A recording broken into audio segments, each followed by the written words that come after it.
And welcome back to the Fighter Share Report. This week we have a special in-studio interview with the legendary trainer extraordinaire, America's favorite trainer. We're going to let you know right now.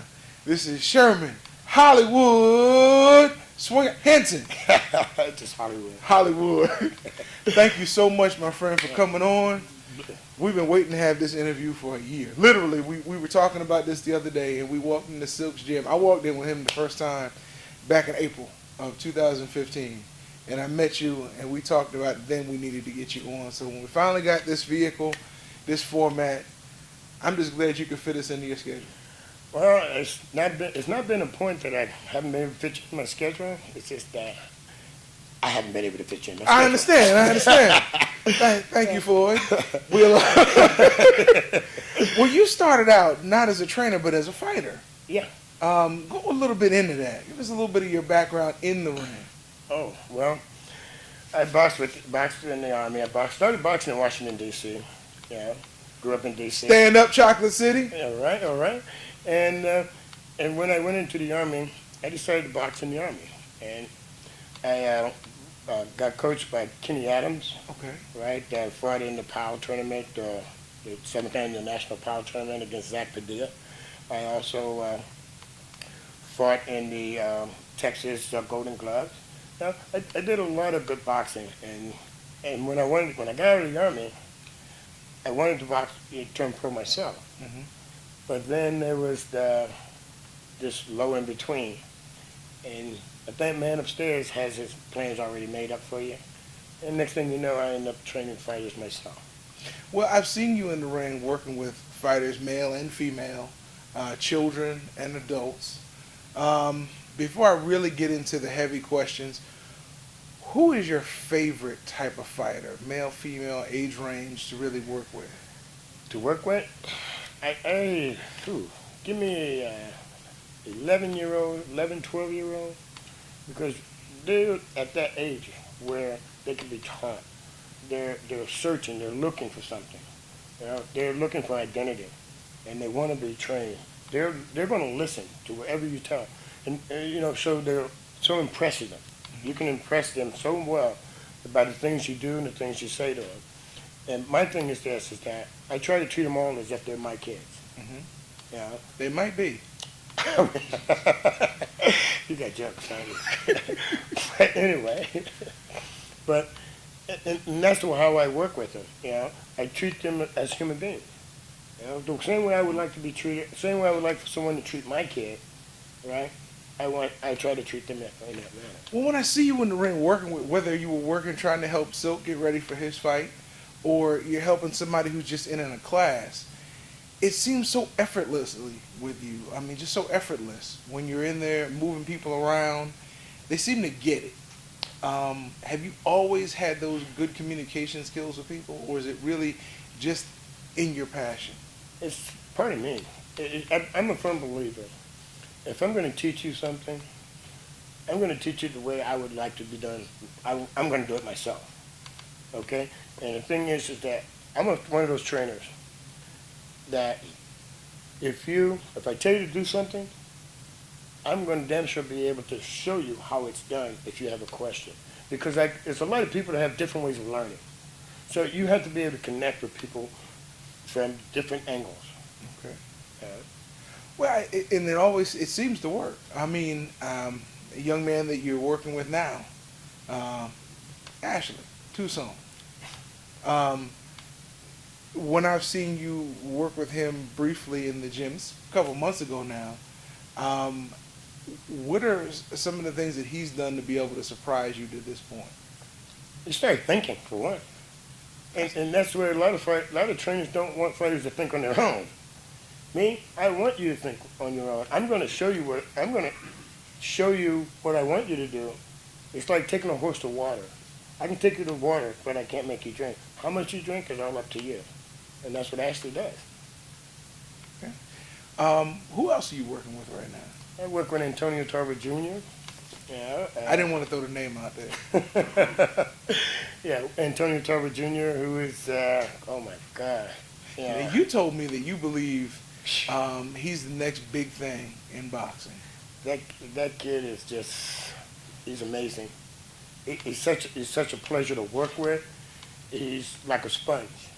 You know, and the way it works is that he works with myself and Jimmy Williams, and I'm learning from Jimmy Williams still. I've come to a point where in life that when you start learning, it's time to get out of the business. And who better to learn from than a legend? He's like an encyclopedia of boxing. Oh my God, the man has forgotten more than I ever thought I could remember. You know, and to work with Tarver and work with Jimmy, it's a blessing. It's a blessing. I actually believe Tarver could be as good as his dad or better. Now, why? Okay, you said that to me off camera, and I said I was gonna wait because if he brings it up, I gotta go in on this one. What makes you think he could possibly be as good as his dad? The Who's kid, 47 and still winning. well, the thing about it is this: is that he has those genes within him, okay, which comes from his dad, and I respect his dad for as a boxer. I think his dad's one of the best boxers that's ever been out there. The man is very technical, right? And Tarv Jr. is just like his dad in certain aspects when it comes to boxing. He's very technical, right? He's learning to be patient and not rush things, all right? And he's learning to set traps. Now, where a lot of fighters, they don't learn to set traps until they've been trapped. You know? And that's the hard part about it. And the thing with Tarver Jr. is that he's got very good hand speed. His footwork is coming along very well, right? His thinking in the ring is coming along very well, right? And putting his combinations together.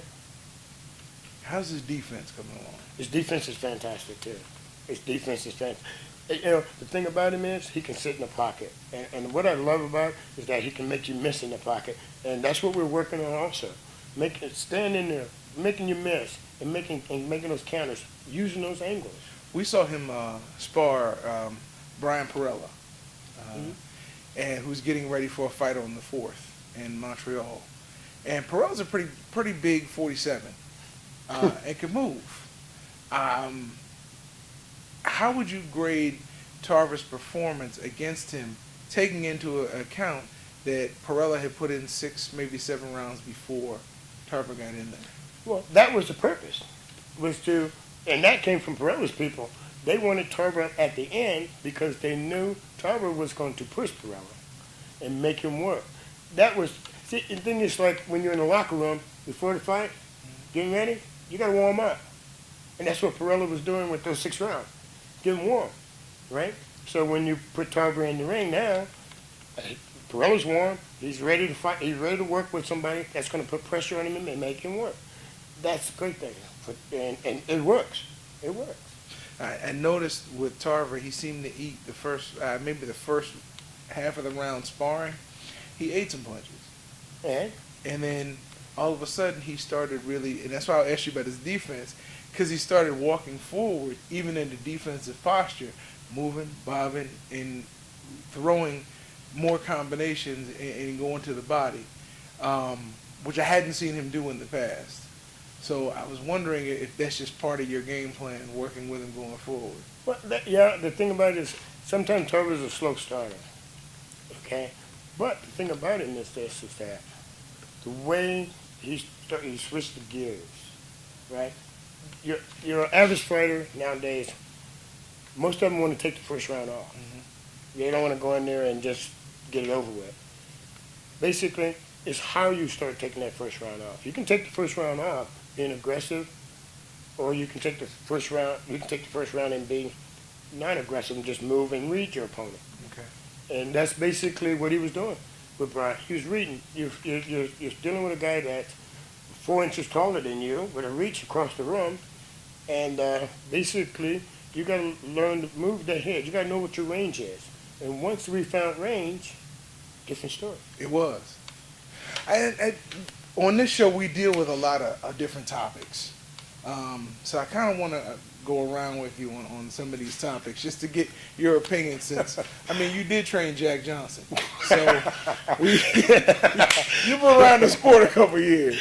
No, but in all seriousness, we really, both of us respect you immensely. the way you conduct yourself inside the ring, working with fighters, and even outside the ring, the way you take time to just deal with people as people, and you don't shun people. Especially, you didn't know me from Adam, but you just stopped and started talking to me one day inside the gym that we used to go to out in Riverview. How do you feel about instant replay in boxing? No. No. So you don't think that Eye in the Sky should be the fourth judge? You take away. I feel that you would take away from the judges in the sport. You just need better judges. You just need better judges. Well, people have been boxing for what, 100 and some years in this country, Mhm. 200 years in this country alone, and we still don't have better judges. And that's. I'm gonna be honest with you. It's with any sport. Any But sport. football's got instant replay. Well, but they still have Basketball's their. got instant They have replay. they have their instant replay, and the thing is that they still have the little corruption that happens. Okay. I wasn't gonna say corruption, but the okay. Flakegate. Okay, let's go there. Since you, all right, the Flakegate. Okay, they couldn't instant replay that. Okay, but the thing about boxing is this. All right, if it became universal, where the judging and everything was all part of the Worldwide Boxing Association, then you could basically control it even better. Right now, it's controlled by different states, different countries. All right, each country, each state has their own rules and regulations. Things about it is that when things are like that, it's chaotic. Okay, I like where you're going with this. So, because of what happened in Korea to Roy Jones, right, And several others, and several others, all over. they decided to put the point system in where the judges had to hit a button, right? So, do you think something like that would work No, in the pros? no. No? Because I get, No. and why not? I have an answer, but why not? That's even more corrupt. Okay, but why would that not work in the program? Why wouldn't it? Because it doesn't work in the amateur program. They've gone back to the 10-point my system in the amateurs. Because I understand the fact that you try something, okay, and it doesn't work, okay, let's either fix it or get rid of it. Okay. And basically, they tried it, it didn't work, okay? Did they try to tweak it or fix it? No, they just said, get rid of it. Okay. All right. The next point I want to ask you about, we talked about it, and we have a segment called Punch Counterpunch, where we kind of go back and forth on certain topics. And we dealt with a subject, and we also had an interview with Adrian Clark, who has the best last name in boxing. And we asked him the same question. I'd like to get your opinion on. We know the NCAA used to sanction boxing, and they stopped in 1960. When they did sanction boxing, people were actually able to get scholarships and go to college for it. And then when the National Collegiate Boxing Association picked it up in 76, and then the USBA sponsored it in 80 going forward, it was still a non-scholarship sport. Do you believe the NCAA should go back to sanctioning college boxing to open it up for many people who cannot go to college, afford to go to college, but they toil in the amateurs for years? I think they should. I think they should. If you can, you're giving kids another avenue into getting a better education. That's the way I'm looking at it. And the thing is that and you're also with boxing, people fail to realize. Forget about all the Adrian Bruners, the ones that want to act crazy, show off and do their crazy. They don't talk enough about the positive things that happen in boxing. The positive things that people do, and the boxers do. You know, working in the community and giving things back into their community. They don't talk about that. Right? They talk about all the negatives. Right? But the thing is that I think they should give that opportunity to kids to go to college under a scholarship, okay, and so they can be better educated. Because a lot of boxers, they come out of low-income homes, right? Boxing is a cheap sport, right? Because a lot of the kids that get the gear they get is from the gym that they use, that they're going to. It's not because that their parents can pay $300-400 for football gear, or baseball bats, things like that. You know, those kids are underprivileged kids, and that's what I love about boxing. That's what I love about working with kids. You know, because the fact is, kids are so impressionable, and that we, as trainers, we need to focus on these kids and basically not just wait for them to come to us in the gym. We need to get out in the community as well and draw those kids in. You know, I just started working with the Tampa PAL, Okay. and and I Now you worked with them before. well, no, not really. Not, I boxed for the PAL. I Okay. boxed in the PAL, but this is the first time I really worked with them. I've actually tried to. You wouldn't believe this, but I lived in Utah.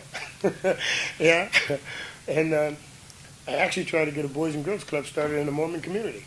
Hey, it is what it is. That's the way I feel about kids. Well, now, okay. We haven't played. I don't think I've played this game on this show yet, so you'll be the first. Uh-oh. It's called One Word. Now, Me one word? yeah, right, exactly. I know, right? But this is gonna prove that God works miracles. The rules of the game. Whatever I say, you have to say the first word that you think of. Okay. All right? Careful. Right. It doesn't matter. This is uncensored. So Okay. whatever I throw out there, you say the first thing that comes to your mind. Ready? Go. All right. Triple G. Great. Sugar Ray Leonard. Great. Floyd Mayweather Jr. Great in his era. It's more than one word. Great. We'll work with that. I get to come back to that question. Harold Letterman.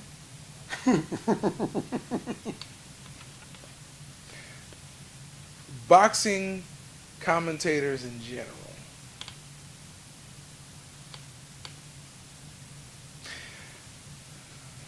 Road work. Hard. Bag work. Hard.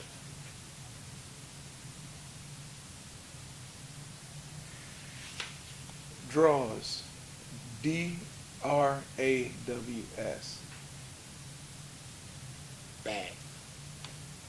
Okay. Thank you, sir. So now I got to go back and ask you, why'd you say bad when I said draws? Because draws are bad for boxing in any sport.